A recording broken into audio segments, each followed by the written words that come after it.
Chapter 2: Saving and Borrowing.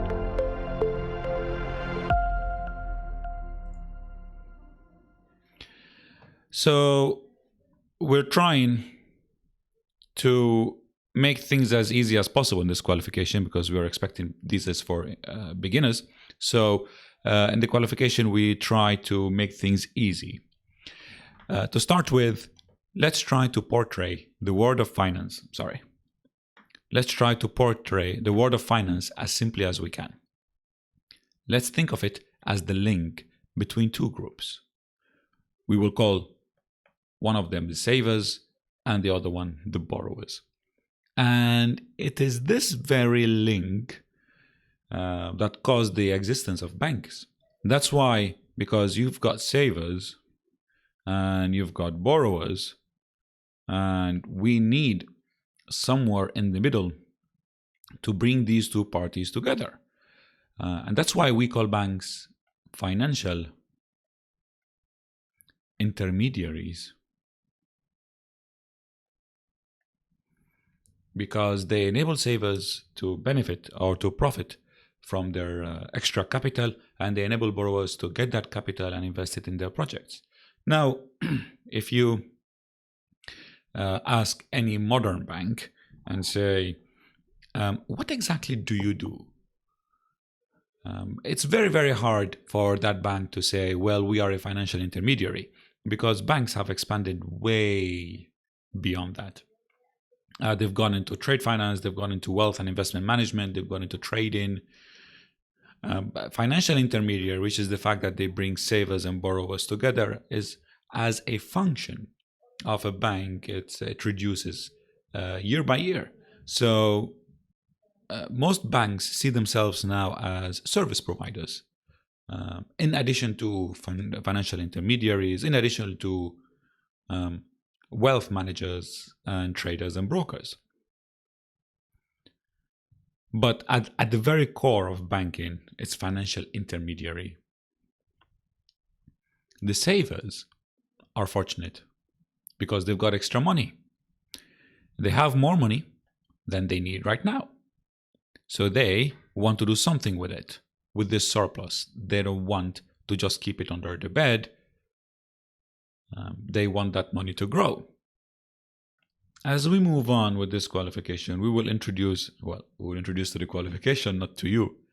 We will introduce the concept of inflation and how inflation destroys the value of money. Now, since we have started talking about surplus money that needs to grow, why does money need to grow? Because we might have plans in the future. We might need to buy something that is beyond our means now, so we need our money to grow until it becomes available or enough to cover these plans in the future. Also, even if you're not planning to do anything with your money in the future, you realize that every day your money sits at home under the pillow, it loses value because inflation destroys the value of money. So you want your money to grow at least by the value of inflation, so that in 5 or 10 years' time, even if you aren't planning to buy any asset, in 5 or 10 years' time, you can still afford to live at the same standard of living that you are living now. If your money did not grow with inflation, you'll find yourself in a few years' time that you'll have to cut back or you'll have to decrease your spending. Now, again, the concept of inflation, of course, is also very controversial. How do you calculate inflation? I am one of the people that believes that inflation is subjective. So, yes, governments do announce or they do publish their inflation figures every year. But then again, does that mean that if inflation was 2%, does that mean both Kareem and Ahmed and John and Mary are subjected to the same inflation rate? Well, no, because I believe I buy different stuff than John, Ahmed, and Mary. We live in different houses. We have different cars. We handle our money differently. I invest. So when I buy asset classes, they cost me differently. John and Mary invest in gold, whereas Ahmed invests in property, whereas I invest in stocks. So prices go up differently among all of us. Now, of course, there is a big discussion on this. I, for one, believe, since I believe that inflation should be subjective, there's a lot of people who disagree with me. I know. It's a concept. I calculate my own inflation. So I have my own money needs to grow at a rate that I believe it should grow at that rate, which can be different from other people, but money, surplus money, should grow.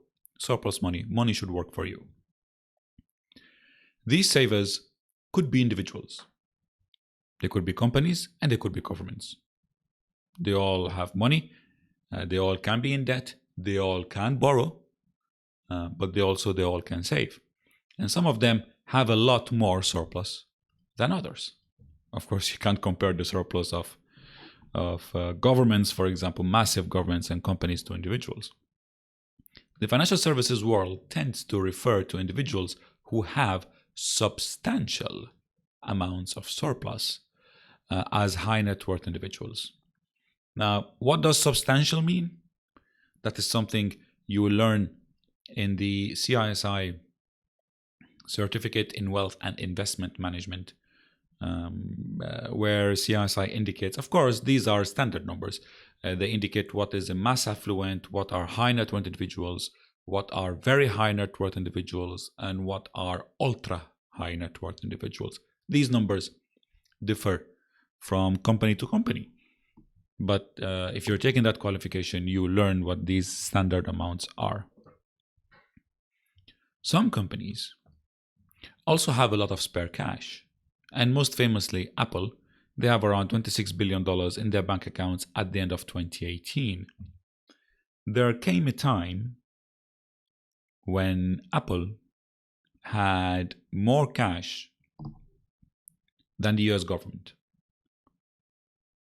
I forgot what year that was. I think it was 2018 or 2017. Just recently, before all of this massive printing started. Apple had more cash than the US government. So obviously they needed to do something with it. Like savers, the borrowers can also be individuals, companies, and governments. So savers can be individuals, companies, and governments. Borrowers can also be that. An example of a borrower might be a small startup idea, such as Career Comic, as detailed below. This Career Comic is an example that CISI uses throughout these chapters. So we will look at this company, this startup. I think it's hypothetical. So two people want to start it. They can either borrow, so we'll study them in this chapter, since this chapter is about borrowing, or they might raise equity. We'll study that in the equity chapter, or they might raise debt. So we'll study that in the bonds chapter. So looking at this example, there are two young college graduates and they have a great idea. Don't they all?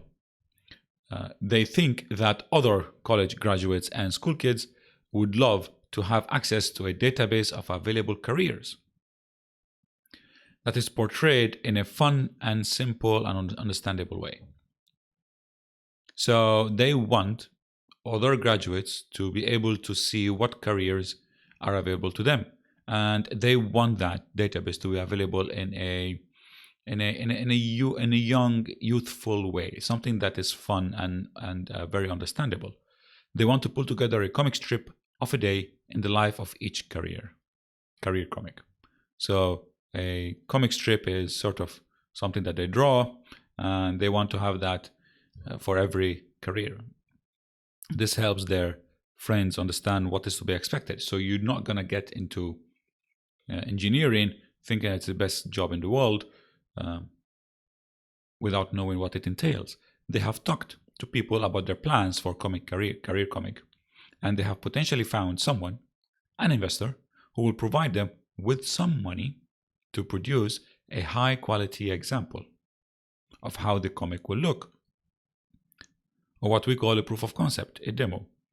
In return for their investment, the investor will be given 50% share of the business. They are hoping the business might grow and be worth a lot of money one day. So in return for that money, the risk that the investor has taken, the investor has been given a certain part in that company. It is the financial markets that provide a link between savers and borrowers. And notice here we said financial markets. We didn't say banking. We didn't say capital. But generally speaking, financial markets can be divided into the banking sector, the capital markets. And when we say capital markets, we mostly talk markets. We mostly talk about equity and long-term bonds and bonds. Equity and long-term bonds. And then you've got the money markets.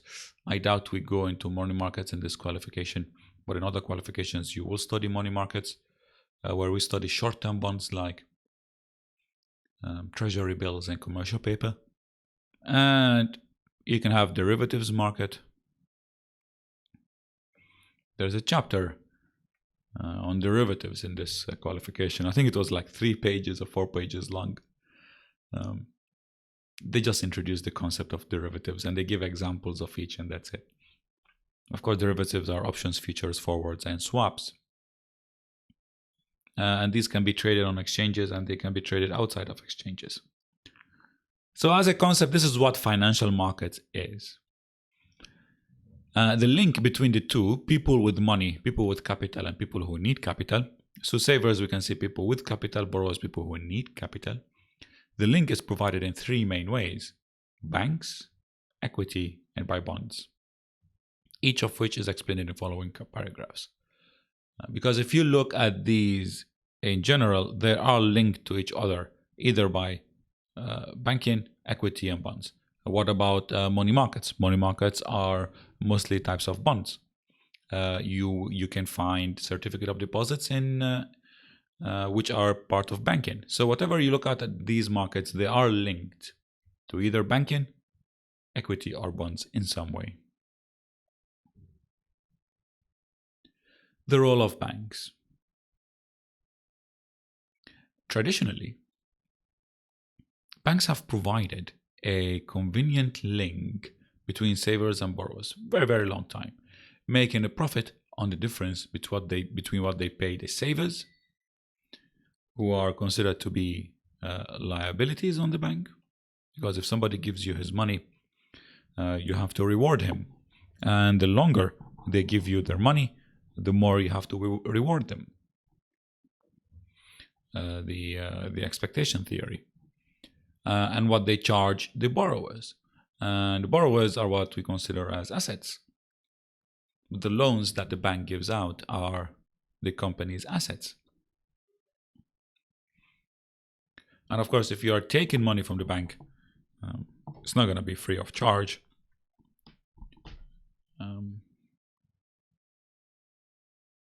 So you have to pay for it. The savers deposit their surplus money at the bank, for which the bank is willing to pay interest, because the bank considers that as funding. Depositors fund the bank. They give the bank liquidity. And in one of the qualifications, risk in financial services, which is required by risk managers, you will study that liquidity risk is one of these risks that the bank faces. The ability to attract deposits, the ability to attract savers' money. But sometimes it can get challenging, especially in crisis times. So in order to attract more surplus into the bank, more savers, the bank might have to pay more interest. Say 5% per annum. This qualification is 2 years old when they're talking about 5% per annum.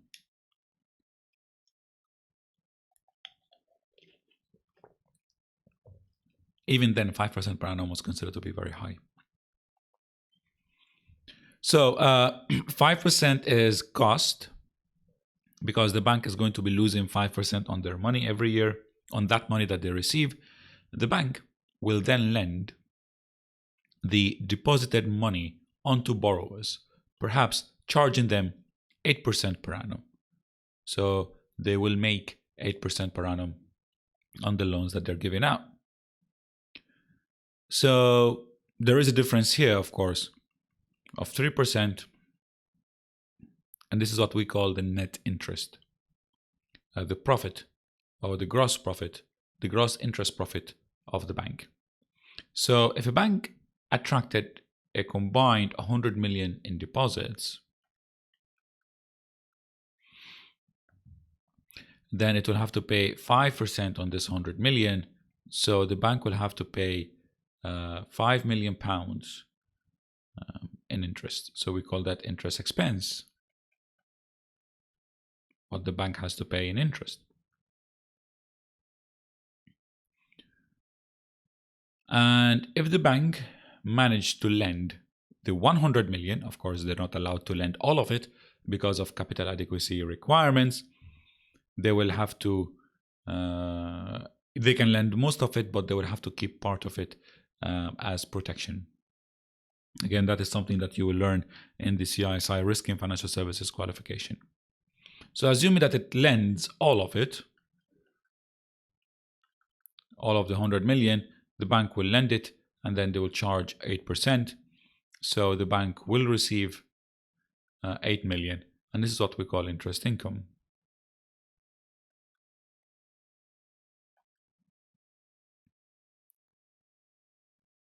So in here, the bank is generating a surplus of £3 million.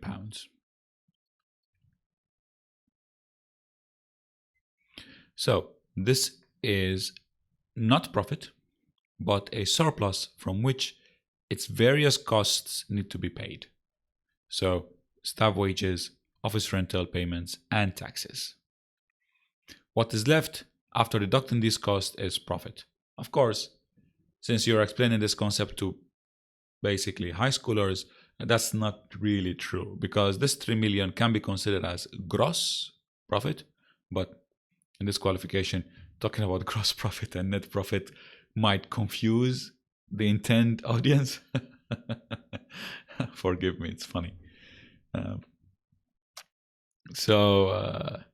For this exam, no. What CISI calls in this exam profit is net profit. Because from the 3 million surplus that you get, you'll have to deduct your expenses, your overheads. What you have remaining is the net profit.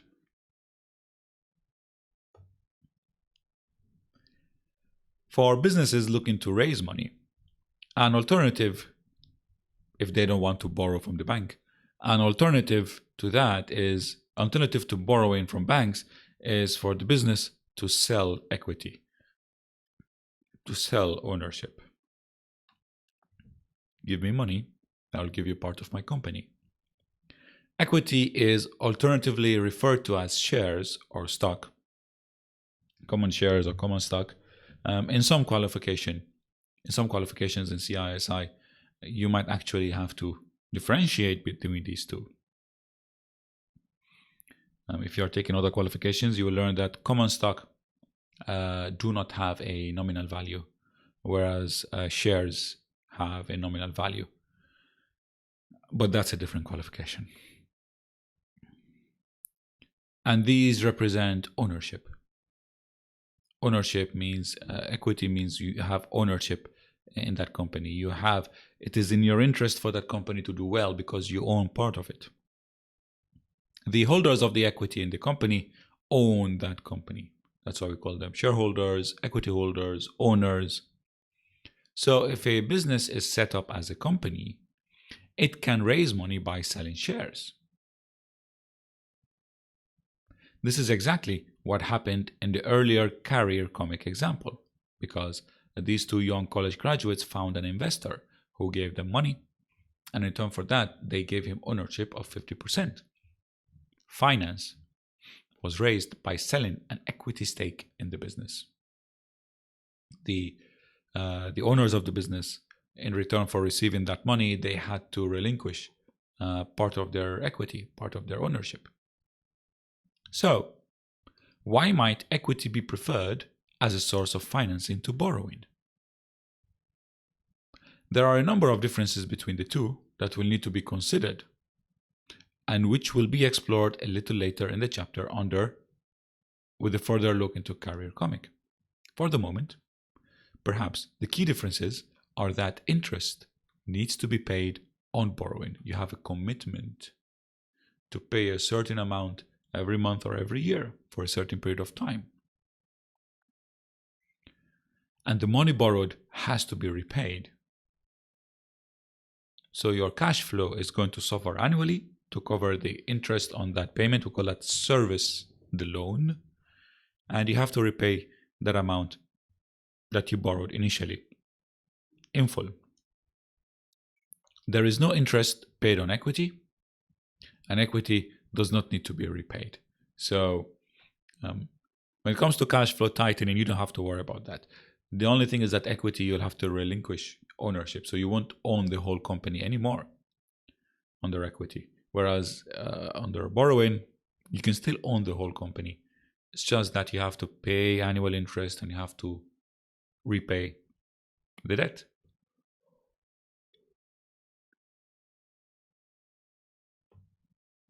So it's not only startups that raise money by selling equity. Startups, of course, are small companies. Big companies occasionally sell large quantities of equity in initial public offerings, IPOs. So even if you grow, whether you're listed or no, even if you grow, you can still sell. Well, mostly if you're listed, you can still sell more shares. Now, the amount of equity, the amount of shares that you're allowed to sell, is limited in the company's establishment documents, like the Articles of Association. The Articles of Association is considered to be the internal constitution of the company, and it governs how the company deals with its external parties. So the shareholders, the initial founders of the company, limit how many shares the company can issue. We call that authorized capital. Out of that authorized capital, the company can issue part of it. We call that issued capital. So the issued capital should never exceed the authorized capital. Now, the first time a company does sell these shares to the public, it's called an IPO. And then later, they can issue more shares called follow-up issues or follow-up offerings. In other CISI qualification, you will learn these different types of follow-on offers. A good example is the massive IPO of Chinese e-commerce giant Alibaba, which happened in 2014. Of course, the owner of Alibaba also tried to make an IPO for his other company, Ant Financial, and he faced some resistance from the Chinese government. The Alibaba IPO, Alibaba sold 368 million shares at $68 per share in September 2014. So this helped them raise 25 billion in total, out of which 8 billion out of which was capital for the company, and allowing some earlier investors to sell their shares at a substantial profit. People who believed in the company from the very beginning and invested part of their money into the company, like Yahoo, they benefited a lot. The most significant earlier investor was Yahoo, which sold shares in the IPO for a total of 10.2 billion. Probably one of the reasons why Yahoo still survives today is because of this 10 billion. Also because Verizon bought them. But yeah, of course, IPOs happen all the time. You hear numbers, bigger numbers and bigger numbers of companies. And that's because investors want to be part of that ride. When a company makes an IPO, public investors are expecting a lot from it. Now, the good thing about IPOs is, now the bad thing first is that you're going to be issuing shares, so you will have more shareholders in the company, you will have less ownership in it. But the good part is you'll get more exposure, you raise capital so you can grow, and you'll become more known, your products will become more famous.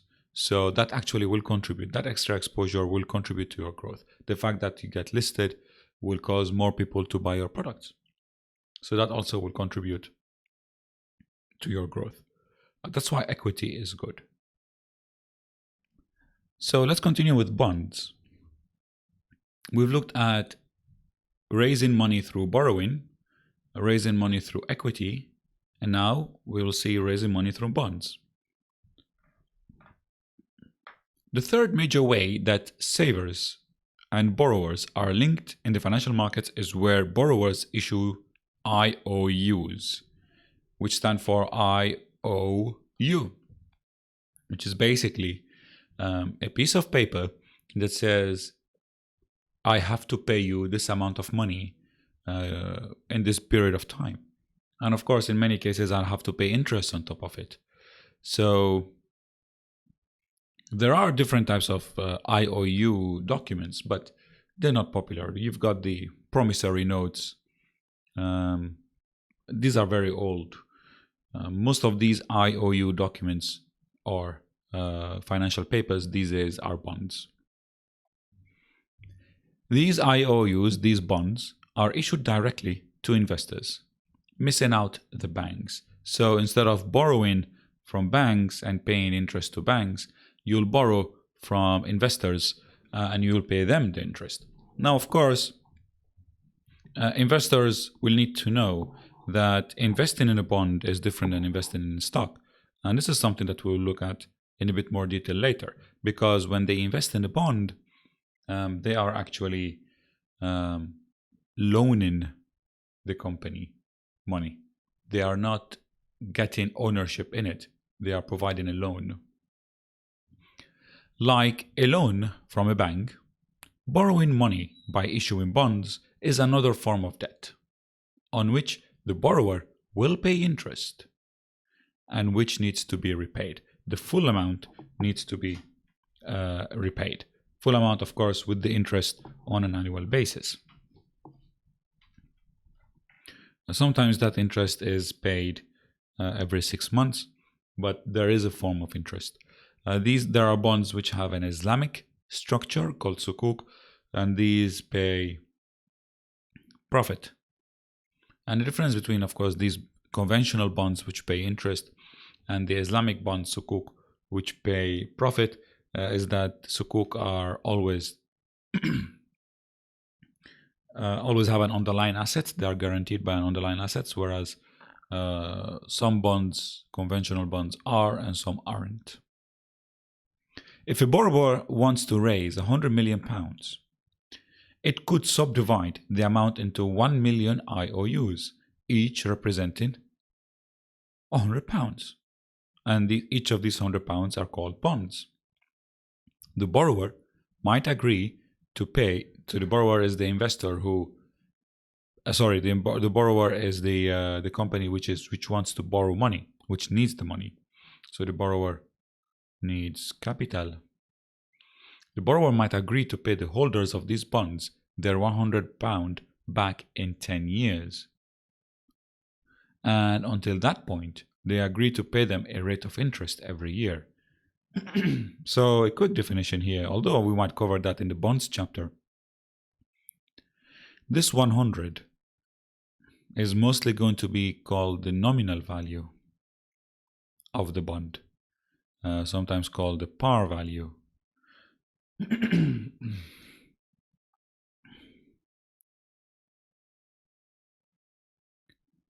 And it gets to be paid in 10 years.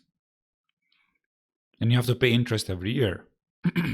In this example, we are assuming the company pays interest to the lender at 7% each year.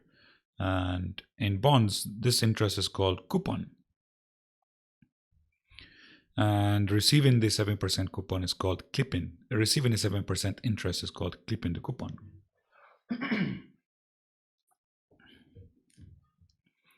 So if this bond is paying 7% every year, many bonds pay that twice a year. So you will actually end up getting 3.5% every 6 months. And this is something you should keep in mind, not for this qualification, but for future qualifications if you're taking the exam, that by default, bonds pay coupon twice a year. Unless CISI specifies otherwise in the exam.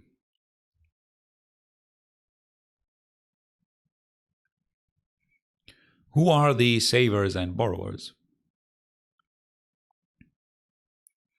We have already seen that many savers are individuals or companies or governments with surplus money that they do not need right now. They will invest this money instead, perhaps by depositing in the bank or by buying bonds or equities. By depositing in the bank, they will earn interest. By buying bonds, they will earn coupons, which are a form of interest. And by investing in equities, that company might grow.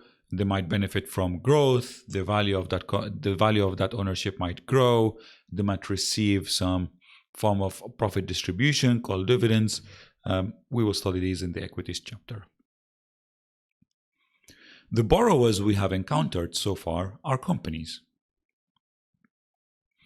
that are looking for finance either to start up like Career Comic, so they've got an idea and they want to implement that idea, or to grow from an already established base like Alibaba. So these are companies that already have a product, already have their clients, but they have established that there are markets they want to expand to, there are new users, new customers they want to get, there are new products that they want to launch, and they want more capital for that. However, it is not only that companies or individuals that borrow. We know that many individuals do not have surplus money, but instead they have a shortage of money, especially if they want to finance, to borrow, to buy high-cost items such as household items, washing machines, televisions, fridges, cars, or a house itself.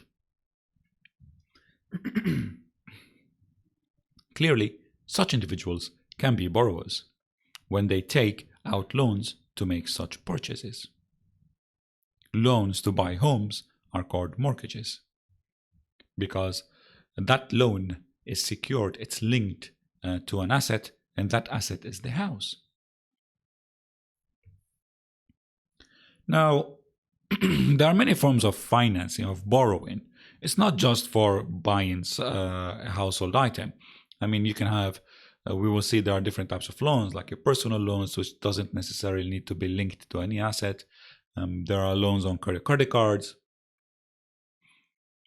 There are loans to buy a specific type of assets. I mean, of course, because these are different, their interest rates might be different, their terms and conditions with the bank might be different.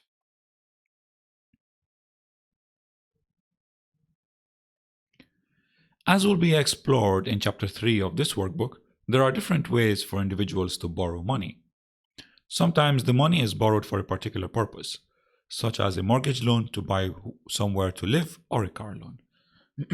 There are different ways for individuals to borrow money. Sometimes that money is borrowed for a particular purpose, such as a mortgage to buy a house or a car loan to buy a car. On other occasions, money can be borrowed for a consumer item, such as a TV or a washing machine. These are often simply described as personal loans. And for many cases, now sometimes the bank or the lender might ask you, what do you need this money for? Sometimes they'll just give it to you.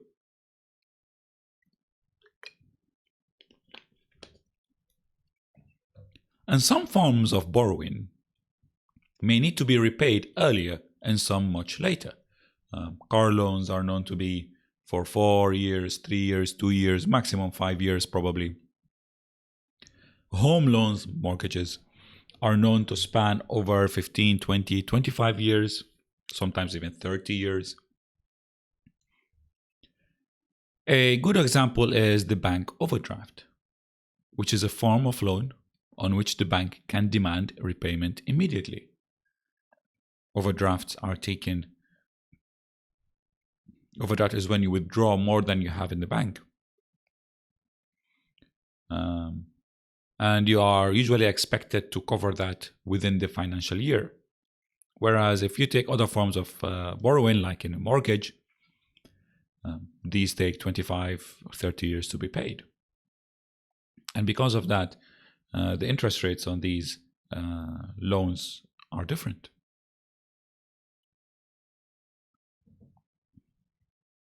One important group of borrowers that we have not yet encountered is governments.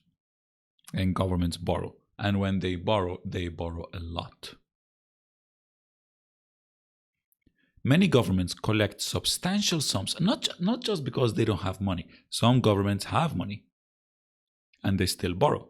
Borrowing debt is a manageable debt, is a healthy form of business. Governments collect substantial amounts of money every year by imposing taxes, so these are considered to be revenues, on their residents to spend on a variety of items, including roads. Well, here we say spend, but more like develop. Well, yeah, spend on roads, hospitals, defense, education, and the wages of government staff.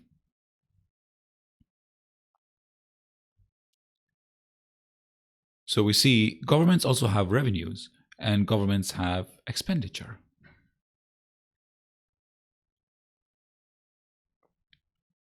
In some cases, government expenditure exceeds the government revenue. We call that a deficit.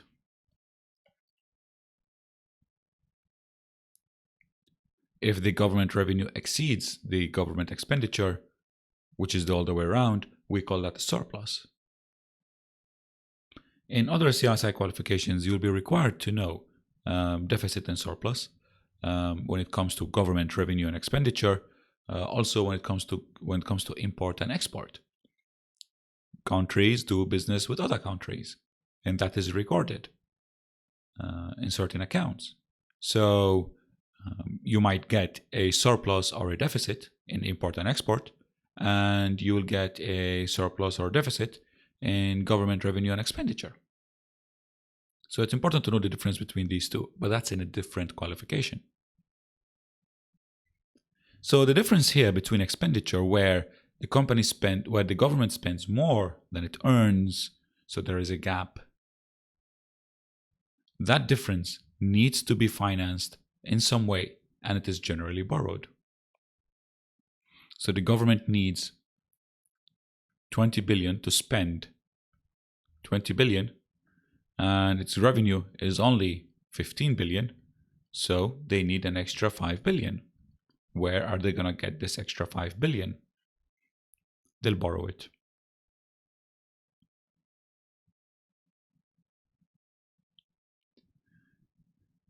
Government borrowing tends not to come from banks, but from individuals and firms in the form of bonds, regular issues of bonds. And the word here is the word tends. Governments usually don't borrow from banks. Well, that's generally speaking, but in many countries, for example, in Lebanon, my country, one of the biggest lenders to government is the banks. The banks tend to lend a lot to the government. But in many other countries, governments tend to borrow from individuals, from companies, by issuing bonds. So if you buy a bond from a government, you're actually lending the government, and they will have to pay you interest every year, and they will have to return the money to you. And not just that, I mean, you have to keep in mind. So why do governments not issue equity or shares? I mean, you can't own the government. Yes, the government is here to serve you. They are public servants, but they are an entity, but they don't issue shares, and you can't own them. In 2016, the UK had outstanding bonds. This is the debt that they have issued that added up to 1.5 trillion. That's £1,500 billion. And the US had more than 20 trillion. So, of course, that was very, very long time ago, 5 years ago. These amounts are known as the country's national debt. And in other qualifications, we will learn that the country's national debt is the responsibility of the central bank. The central bank is responsible for servicing and paying of the country's national debt. So not all governments are borrowers. In some places such as Norway, some Gulf states, and Singapore, the government generates a surplus that puts it in a position of being a saver rather than a borrower. So they actually have more money and they need to do something with that money. They need to invest it. In Norway and the Gulf, this is often due to abundance of natural resources, particularly oil and gas. In Singapore, it is essentially due to a very successful economy and a government that is careful about how it spends its revenues.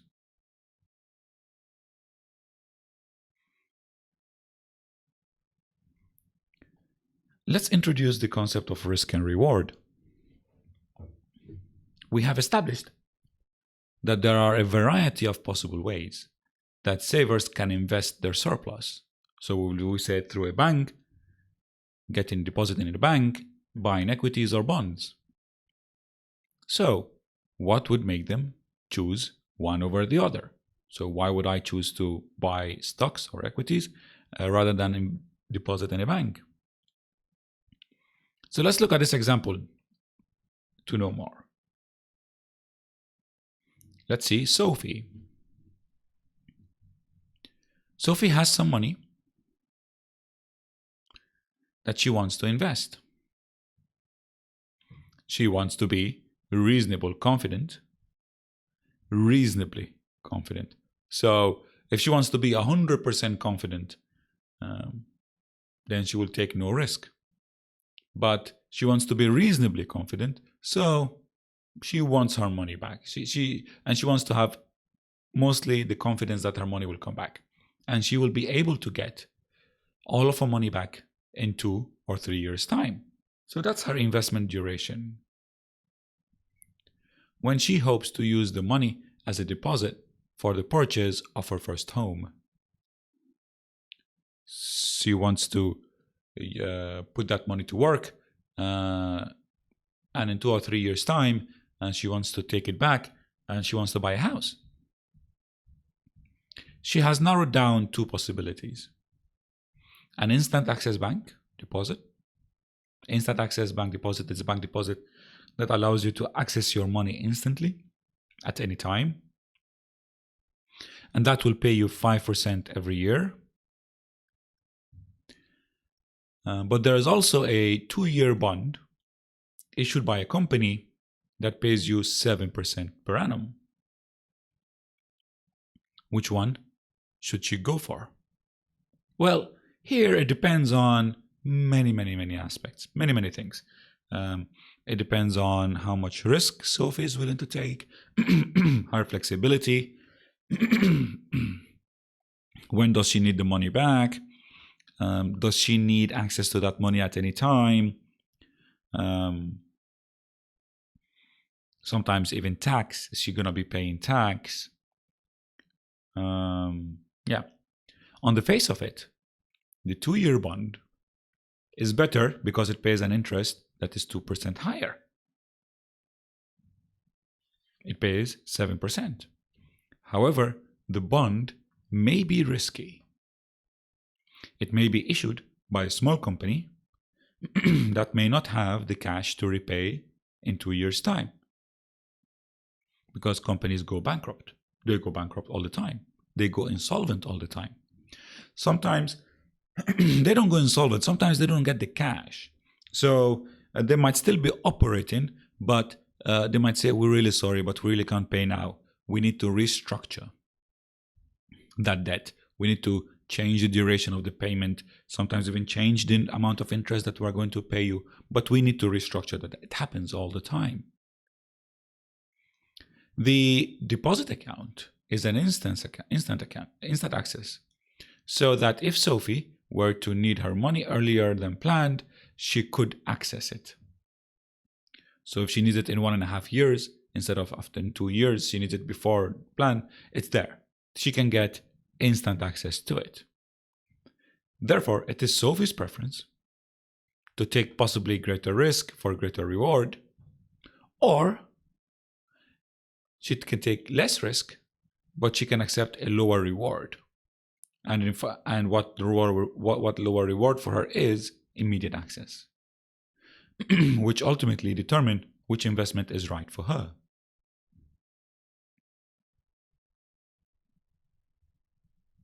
So continuing with this concept, she can either go 5% and put it in a bank, basically low risk, low reward, but she can buy a bond with it and get a higher reward, which is 7%, but that involves some higher risk because the company that issues it might go bankrupt.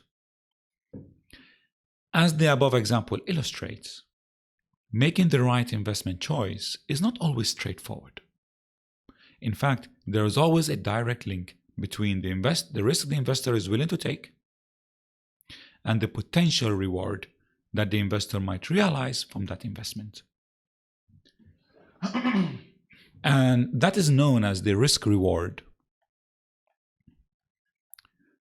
ratio or concept. And we say these two are positively correlated.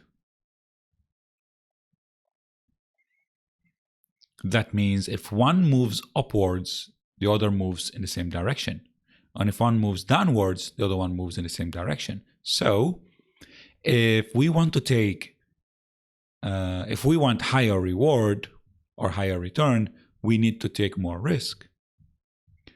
If we are not willing to take risk, so we want to take less risk, we should be content with lower rewards.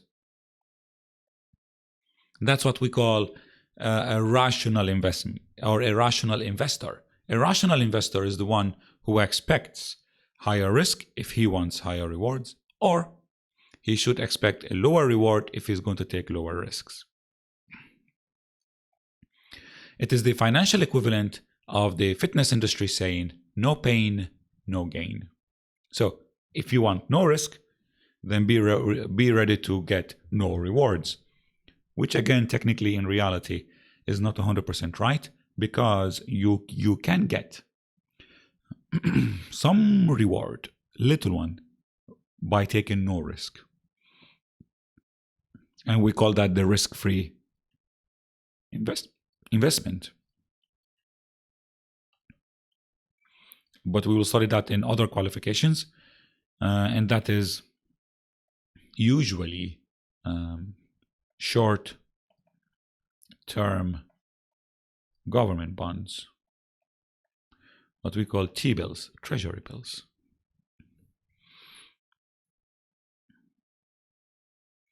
In investment terms, the less likely it is that the investor will lose money, the less spectacular the potential level of return. So the less likely means the less risk, so the less return that he's going to hope for. Risk and reward run hand in hand, which we call more professionally positively correlated.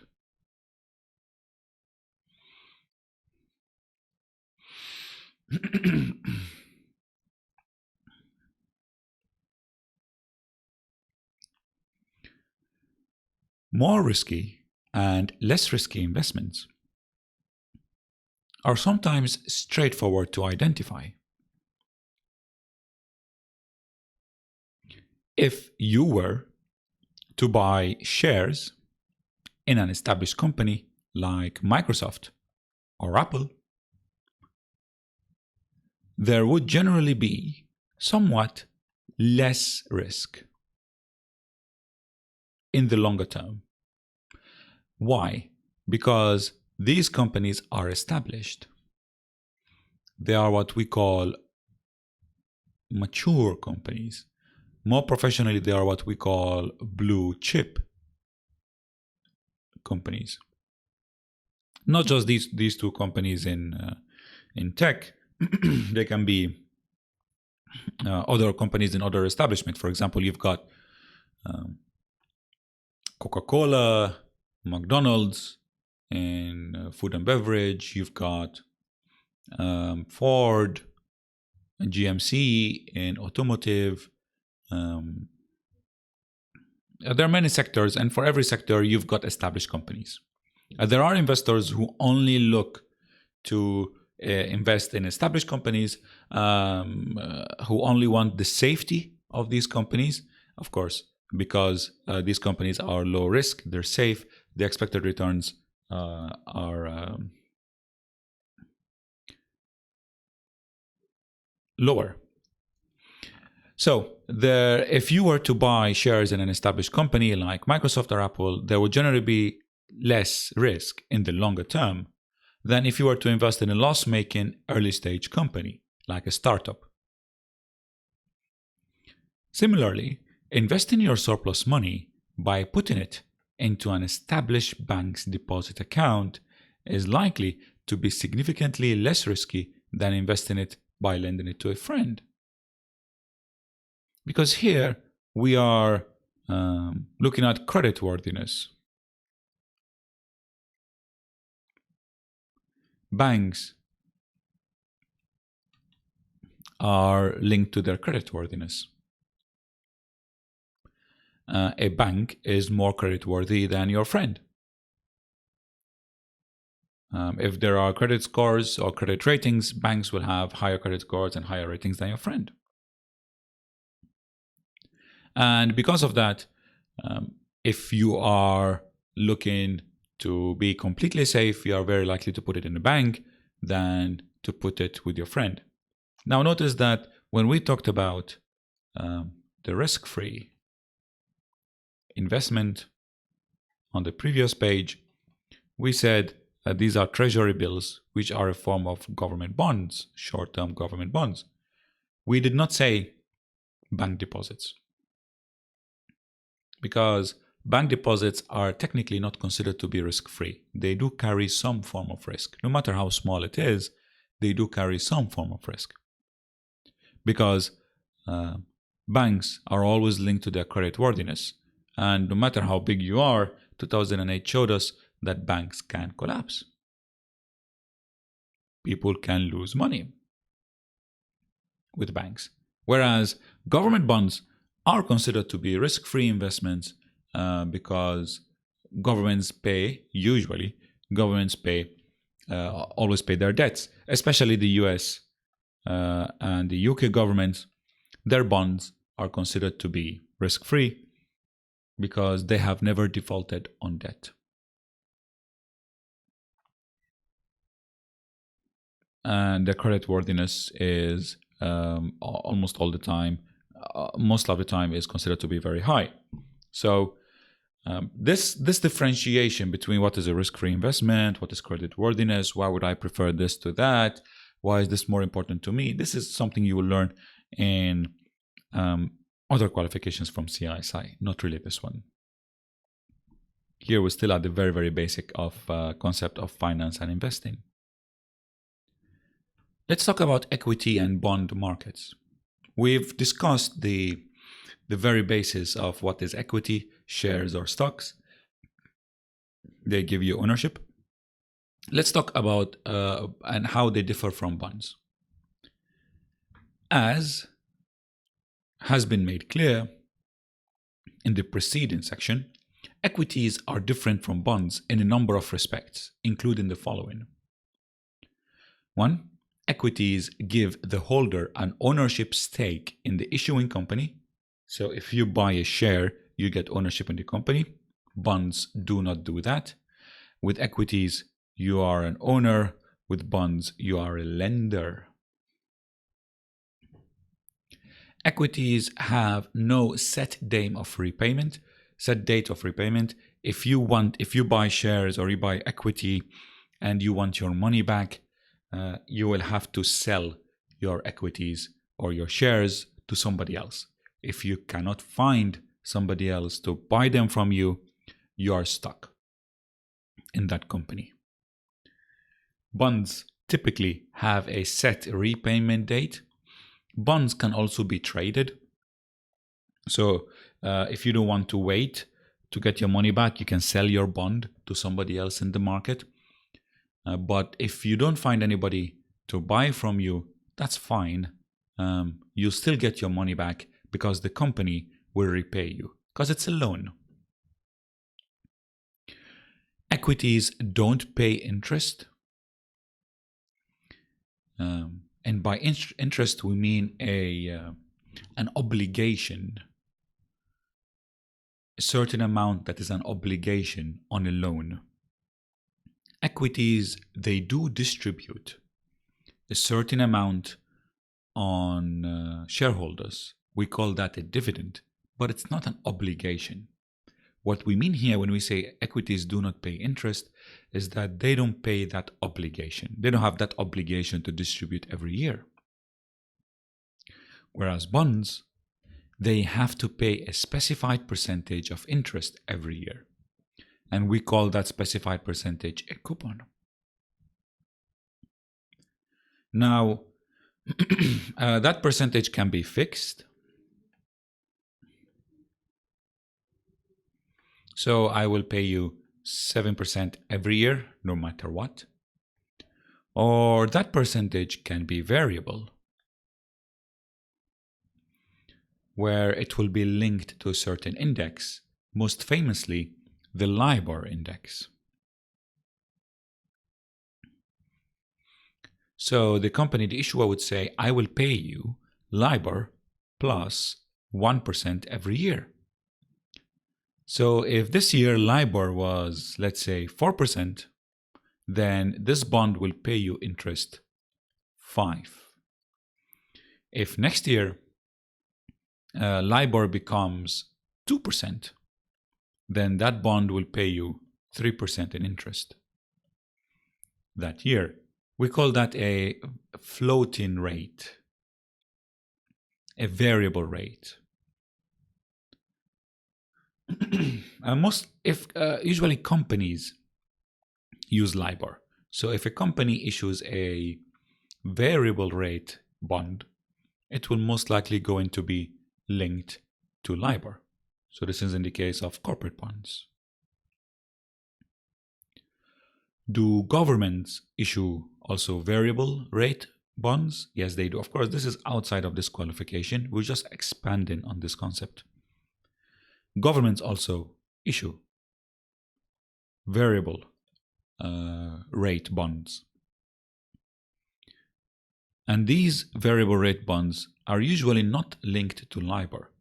They are usually linked to inflation. So they would say, I will pay you inflation plus 1%. In the US, these government bonds that pay inflation plus something, which are the government bonds that pay a variable rate, they're called TIPS, which mean Treasury, inflation, protected securities.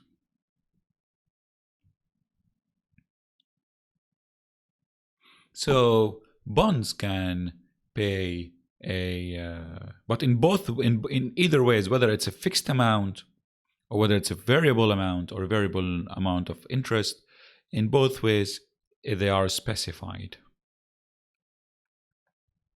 So when you buy that bond, you will know ahead of time how much you are going to get paid every year. It has to be specified, or else nobody's going to buy them. They will just say, well, I'll just put my money in equities. If you're not going to specify how much I'm going to get paid, I'll just buy equities.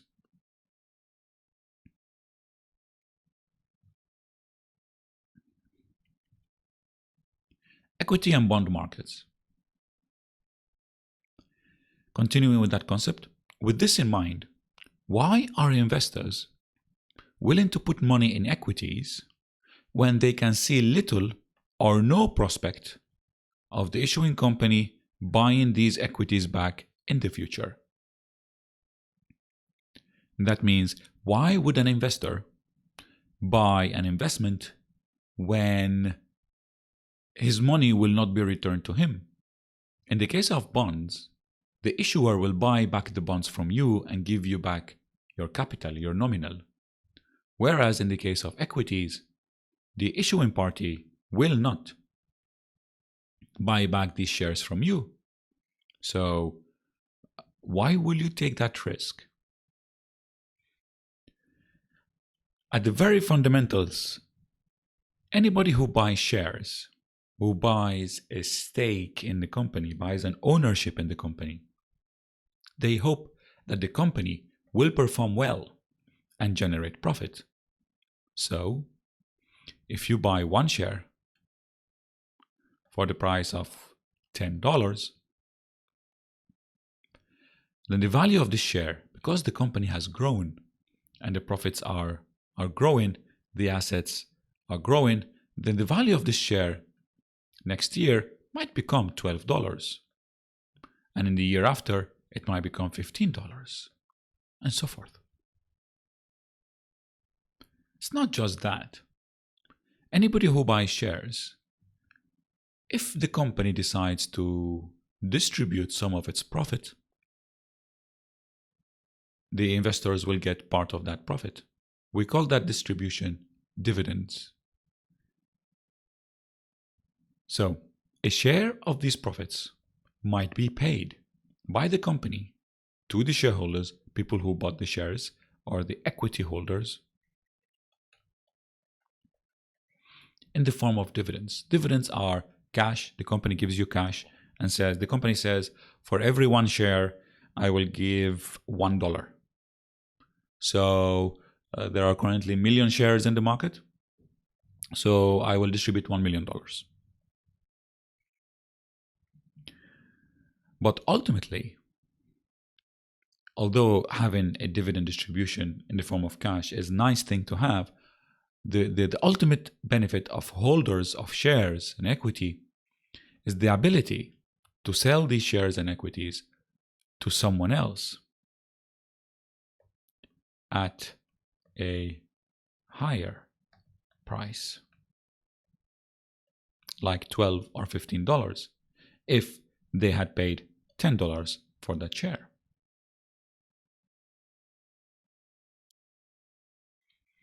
This concept, selling at a higher price, this concept is what we call capital gain.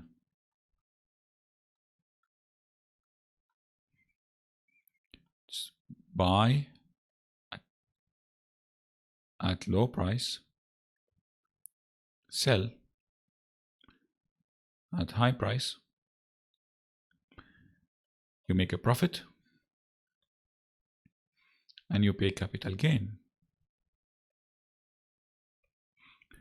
Keep in mind that in order for you to achieve a capital gain, you have to sell that asset. So, if you buy the share at $10 and the price of the share becomes $12, but you didn't sell, you have no capital gain. You have no profit. We call that unrealized profit. So, in order for you to actually benefit, you have to sell the share at $12 and then get that $2 profit. And if you don't, still nothing. You won't be questioned on capital gain at this level, probably at a higher level qualification. But we said that sometimes companies also distribute part of that profit, and we call that dividend. Most investments get you a distribution of profit. Bonds get you a distribution every year. That's called coupon. Property gets you a distribution every year. It's called rent. Bank deposit give you distribution every year. It's called interest. So most investments give you that distribution every year, and we call that income return. So income return can be considered as cash distribution. So you've got capital gain return and you've got income return. And both of these are what we call in finance total return. For many investors, whenever they are investing in a certain asset, they are going to look at both the capital gain return and the income return. Some investments give you only capital gain, some investments give you only income return, but most of them give you both. For example, a bank deposit only gives you income, because if you put $100 at the beginning of the year and then at the end of the year it becomes 105, so did your capital grow from 100 to 105? Nope. Your capital is actually still 100. What is that extra 5? That extra $5 is interest that you received. It's income. So bank deposits give you income, but your capital remains fixed. This is actually one of the attractions of using bank deposits. Your capital is protected.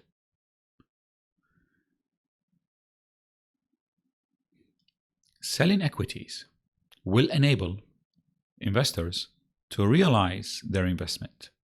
Selling will help you realize your investment, your return. Because even if the price increases, price increase gives you an unrealizable return, an unrealizable gain. Unrealized gain.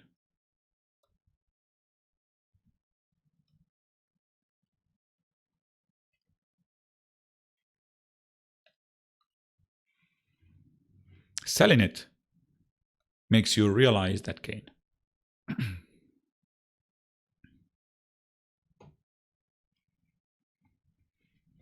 Insurance. In addition to providing the link between savers and borrowers, so we talked about banks in the form of borrowing, we talked about capital markets in the form of equity and bonds, long-term bonds. We talked about money markets in the form of short-term bonds and deposits. And we mentioned derivatives. We said these instruments, these financial markets allow those with capital to be joined or to be connected with those who need capital. In addition to providing that link, the financial services sector also includes activities that are best described as risk management.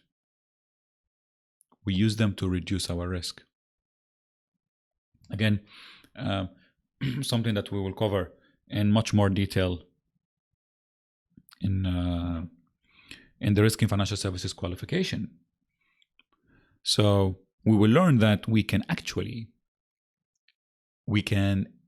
only reduce risk. We cannot remove risk. If something is very risky for you, don't do it. But when it comes to business, in order for you to get some sort of return or reward, you have to take some sort of risk. And we need to manage that risk. And risk management as a concept is basically two things. Reduce the likelihood of a risk happening and reduce the impact. That means our losses.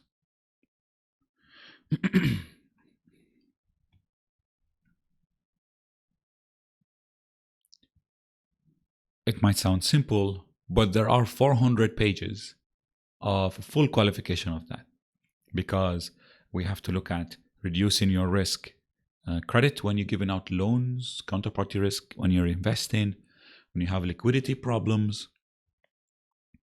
So financial services sector allow us to manage our risk that we are facing. We all face risk in our lives.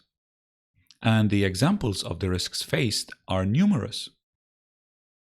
Risk of a car crash, risk of household theft, somebody attacks your house and steals from you, risk of suffering from a serious illness. And insurance help us manage that risk, reduce it. These and other risks can be controlled by taking out insurance from insurance companies. Now, insurance companies can help us reduce the impact. That means how much amount of dollar we lose. Because if I make an accident or if I have a disease and it's going to cost me money, the insurance company will pay me that money. So the impact on me is lessened. Insurance cannot help you reduce the likelihood. The likelihood of you making a car accident is how well you and others are driving on the street. Insurance will help you reduce the impact. There are certain actions that you can take that can help you reduce the likelihood. But this is not a risk qualification. This is not a risk qualification. It's fundamentals of financial services. To give you a bit more detail, insurance company are what we call risk transfer. Because you transfer the risk to a third party, the insurance company, and they pay whenever something bad happens. If something bad happens. And in return for that protection, that guarantee, that peace of mind, the insurance company will take specific risks in exchange for a series of premium payments, money that you pay the insurance every year. You pay them $1,000, and in return, they promise to protect you. Protect the cost. That means if you have an accident or if you have a disease or if you lose something, the insurance company will pay you a certain amount. If nothing bad happens, that premium that you paid at the beginning of the year is gone. That's the money for the insurance company. If the risk materializes, if it happens, sometimes we see the word crystallizes. The insurance company will pay out. Of course, according to certain terms and conditions, they might have to do some investigation. They would definitely require some paperwork. They're not going to make your life easy. If they're going to pay you back a lot of money, make sure, it's a guarantee that they're going to ask for a lot of stuff. But fairly so, because there are lots of insurance frauds.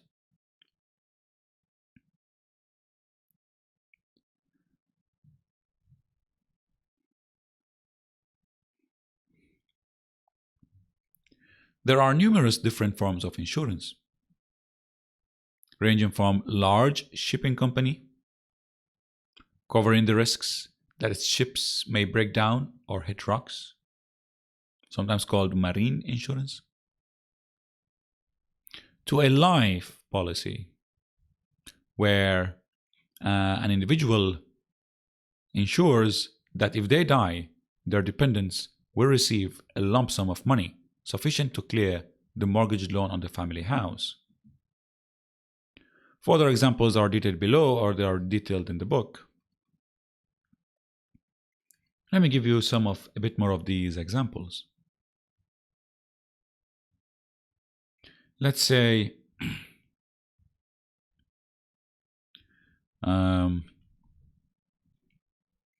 generally speaking, again, this is something that you have to keep in mind when you take other CISI qualifications. Insurance is divided into two categories.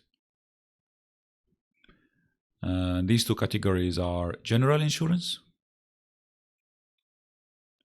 and life insurance.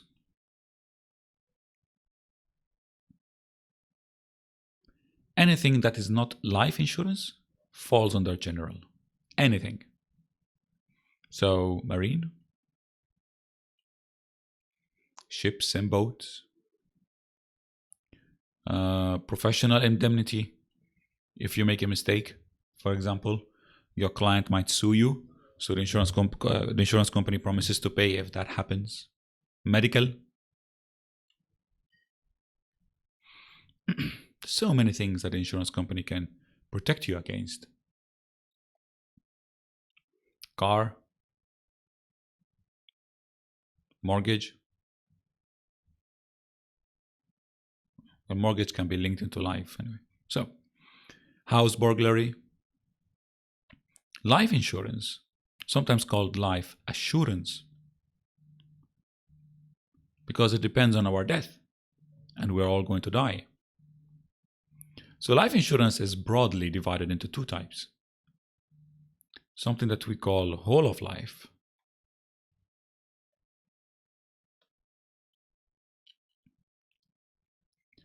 and the other that we call term assurance.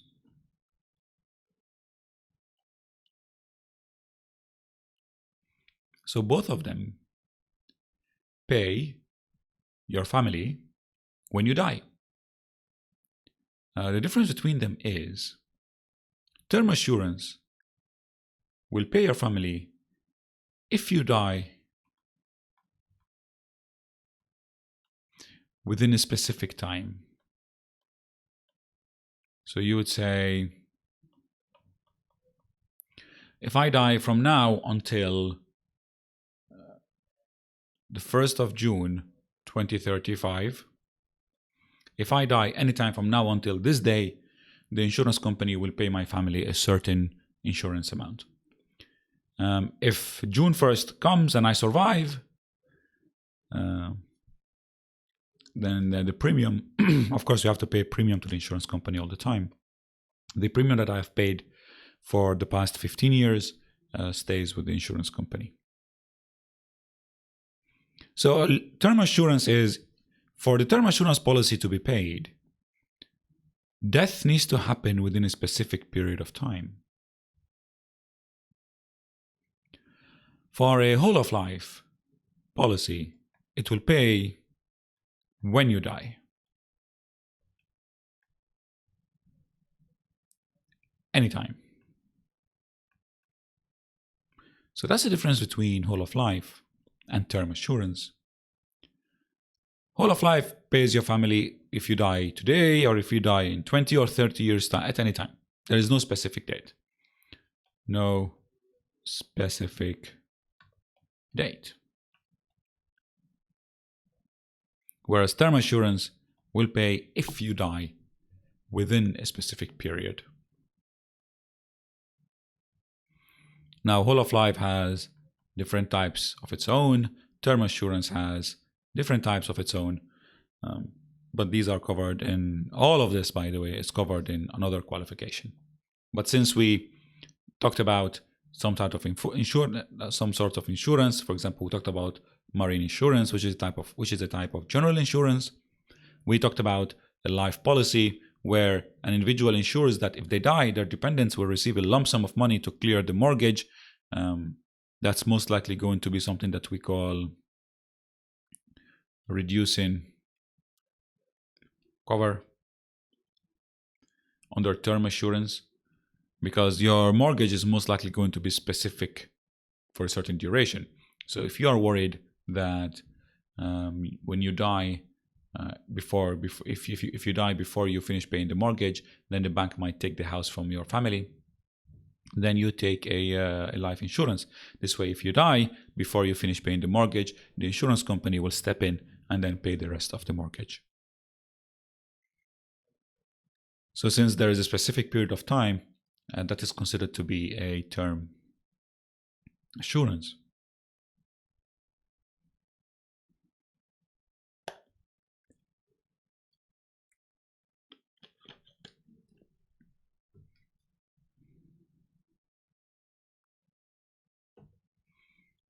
FX.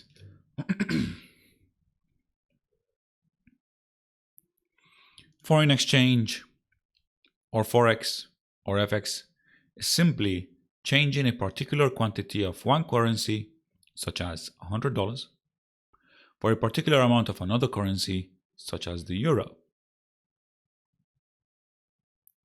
And it's usually written like this.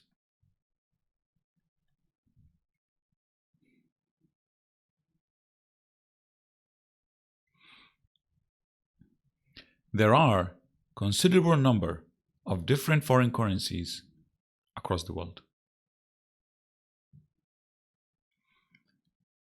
And the most obvious example of the need for foreign exchange arises whenever individuals travel to different parts of the world.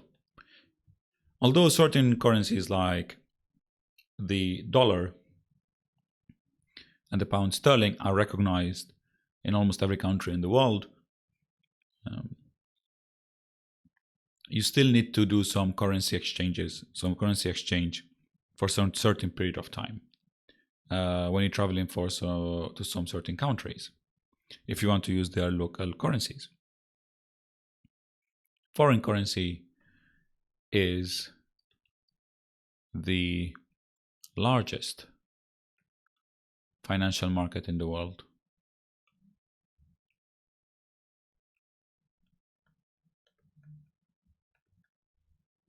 It's bigger than stocks, it's bigger than bonds. It's traded at trillions every day, like $4 or $5 trillion every day.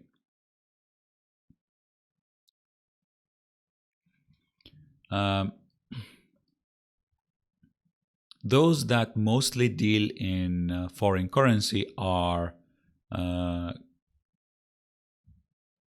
global banks.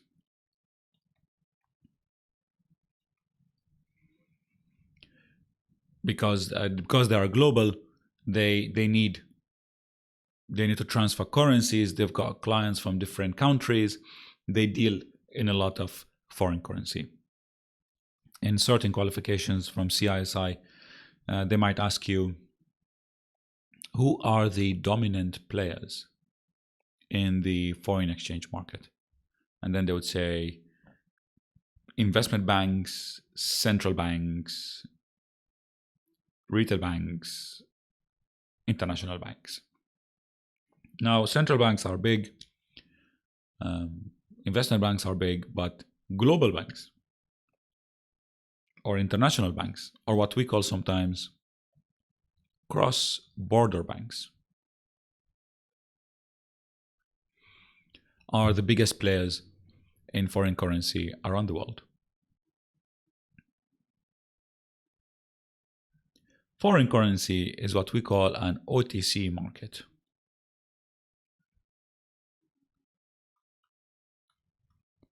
Which is over the counter.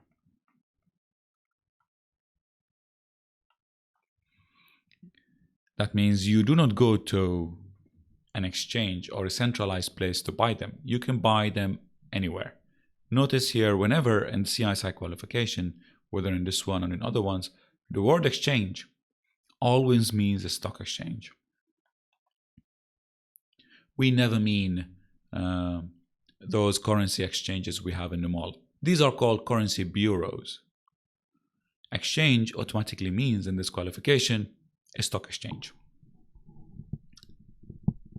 And in order for you to buy these currencies, you'll have to buy them anywhere over the counter. That means you can find them from another individual in the market. You don't have to go to an exchange to buy them. Stocks, on the other hand, you will have to go to an exchange to buy them because stocks are traded in one place in that exchange. We call stock centralized. We call foreign exchange decentralized.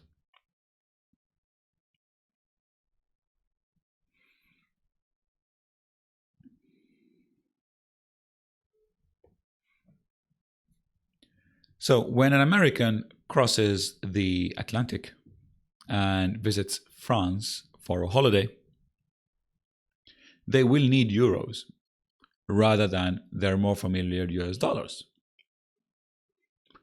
To get hold of euros, they will probably go to their bank in advance of the trip and purchase a couple of hundred US dollars worth of euros. So they will buy a couple of hundred euros in their equivalent US dollars. If the appropriate rate for the euros per US dollar were 0.86, that means every 1 euro equals to 1 USD. Every 1 euro equals to 0.86 USD. Their $200 worth would get them $200 US dollars worth will get them 172 euros. We say the euro is stronger than the dollar. So individuals traveling gives rise to some foreign exchange activity. Of course, people travel all the time and they take with them foreign currencies and they buy and sell these currencies, but that's nothing compared to the impact of businesses buying and selling things across borders. Because businesses buy in millions, hundreds and thousands, whereas individuals buy in hundreds, probably thousands.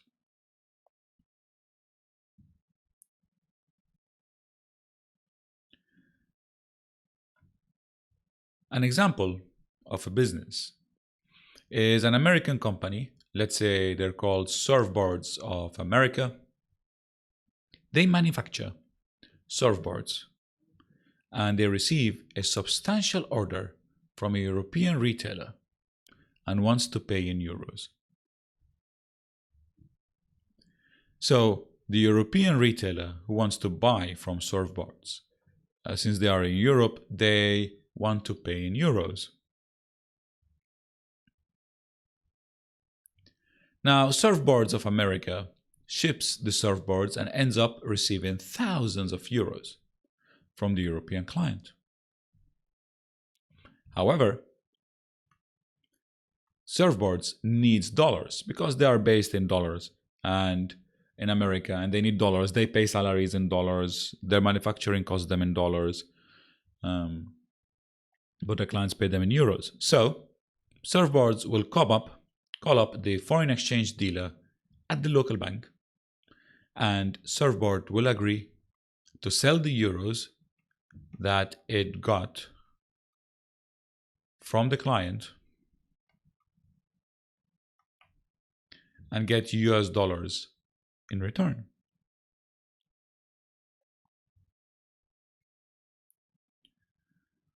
Foreign currencies are like any investment or any asset. They have a price. People speculate. Banks speculate a lot. So if you go to a bank and you want to deposit, and the bank tells you, okay, if you deposit in the USD account and you deposit in the Euro account, and the USD will give you 2% interest, and the Euro account will give you 3% interest. So why the difference? Because the regions, the Euro and the American regions, they have different economic situations and they have their own central banks which dictate interest rates. Foreign exchange is mainly influenced by interest rates. Now, this is outside the scope of this qualification, but just to give you some idea, if we say every 1 euro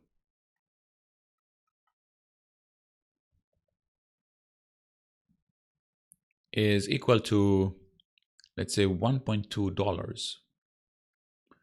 So €1 can buy you more dollars.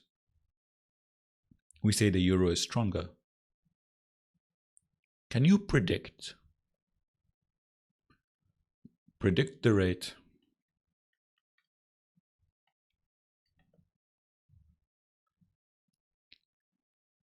in 1 year? Can we do that? If interest in Europe is 3% and in USA is 2%.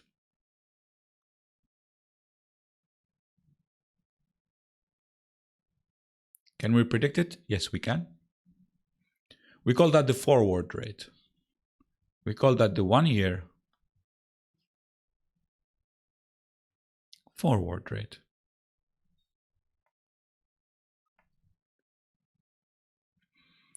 And it's equal to the price today, which we call spot, times 1 plus interest in quote country over 1 plus interest in base country. So a euro here is the base, and USD is the quote, sometimes called the variable rate or the variable currency. So what is the spot today's price? It's 1.2 times 1 plus interest in the quote country. What's the quote country? USD. Quote currency is USD, so the quote country is America. What's the interest in America? It's 2%.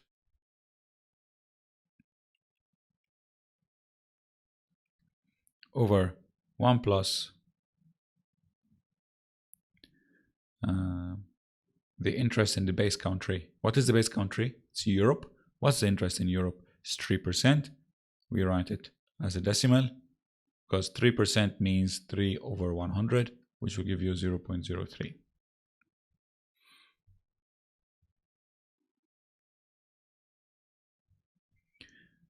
So doing this calculation, this is equal to 1.2 times 1.02 over 1.03.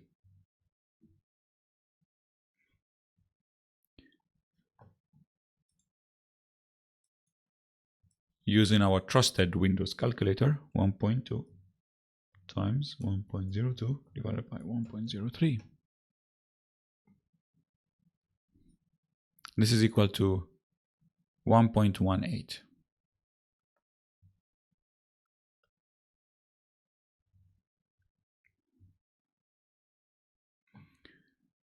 So we now know that the rate is going to drop from now until 1 year. So today's rate is 1.2. The rate in 1 year is going to be 1.18.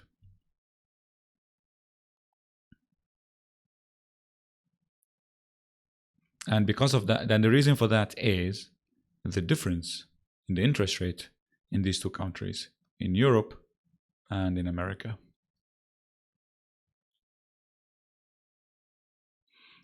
Foreign exchange rates are influenced by many things. Interest rates, inflation rates. They can be influenced by something that we call the balance of payments, which is the difference between your imports and your exports. Remember, the central bank is responsible for the country's national debts. They have to pay the national debt, and they pay it by issuing currency.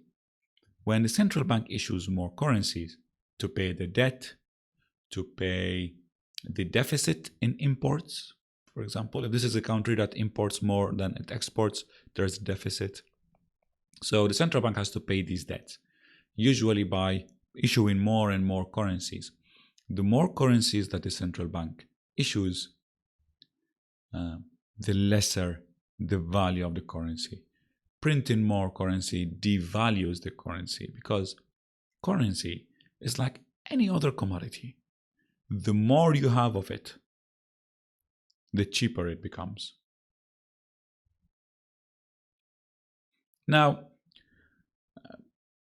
again, out of the scope of this qualification, there is a concept that we call the purchase power parity. The purchase power parity of currencies. So let's say if $1 is equal to, or if let's say €1,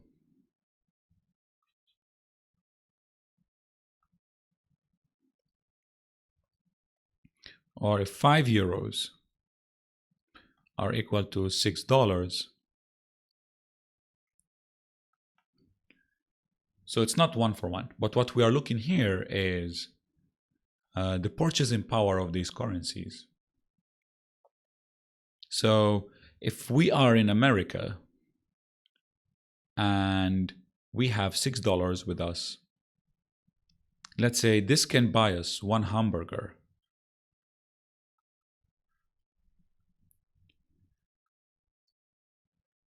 If we decide to go to Europe and convert this $6 to €5, can these €5 buy us a hamburger in Europe? If €5 buys you a burger in Europe, then the dollar and the euro have equal purchase power. We say there is an equilibrium in their purchase power. If you convert the $6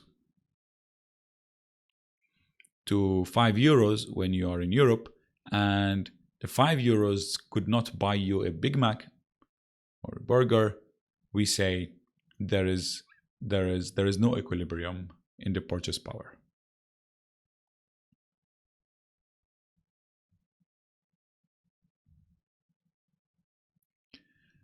They actually use hamburgers to compare the purchasing power. This is called the Big Mac Index.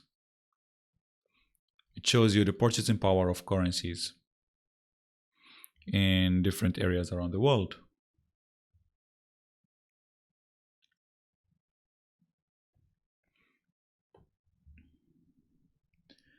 The US dollar is regarded as the most important currency in the world. And as a result, it is typical that the way foreign exchange tends to be quoted is by the number of a particular currency that a dollar is worth. We say the US dollar is the most quoted currency in the world. So if we want to exchange, let's say, Kuwaiti dinar with Norwegian krone, there might not be a direct price for these two. So what we'll have to do is we will have to see the price of Kuwaiti dinars with US dollar and the price of US dollar with Norwegian krone. We look at these two prices. This cancels this. This keeps you with dinars and Norwegian krone. We call this cross currency, or the cross rate, because Kuwaiti dinar and the Norwegian krone do not have a rate by themselves. Together, for trading them directly, we will have to find their rate with the dollar and based on it calculate this pair's rate. The attraction to the banks and their dealers of offering foreign exchange quotes is in providing services their clients needs. And whenever a bank provides you with prices whenever you go to the bank. And this is something you have to keep in mind for future qualifications under CISI. A bank will offer you two prices, a buy price and a sell price. We call this the bid and the offer. Keep in mind that the buy price is the price, not the price that you as a client will buy. No, it's the price that the bank will buy. That means you as a client will sell. And the bank's sell price is the price at which the bank is willing to sell to you. Which means this is the price in case you want to buy as a client, you will have to pay the sell price. And the sell price is always higher than the buy price because the bank will need to make some profit from you. And the difference between them is what we call the spread. And that's the profit of the bank.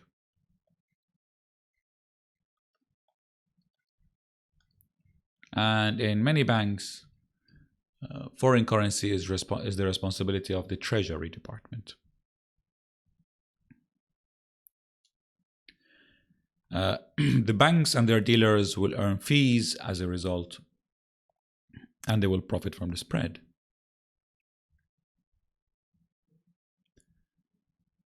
Part of the attraction to banks and dealers is that the daily activity of foreign exchange is reportedly exceeding a massive 5 trillion,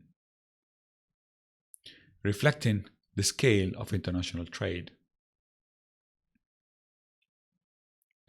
And this influences the prices of foreign exchange. Sometimes foreign exchange is influenced by the prices of speculation. People are speculating. Sometimes it's influenced by the actions of the central banks. Whenever a central bank governor wants to make an announcement or makes a press conference, you'll notice that the journalists will be watching their face, watching the governor's face. Is the governor sad today? Is he happy? Did he smile a lot? Oh, he's smiling. That means situation is good. That means he's going to raise interest rate. Oh, is he frowning? It seems that the economy is not doing well. Maybe he's going to lower the interest rate. Governors, in order to not influence exchange rates, they try to keep a poker face, or they always weigh the words that they say. You notice that their faces are always like blank. You cannot get an expression out of the face of a central bank governor. It's almost impossible. Particularly those in the US, the Federal Reserve governors. I mean, they choose them to be people who are very well composed, very stable, and when they're talking to you, you cannot know. You cannot get emotions out of them. And that's what the financial markets need.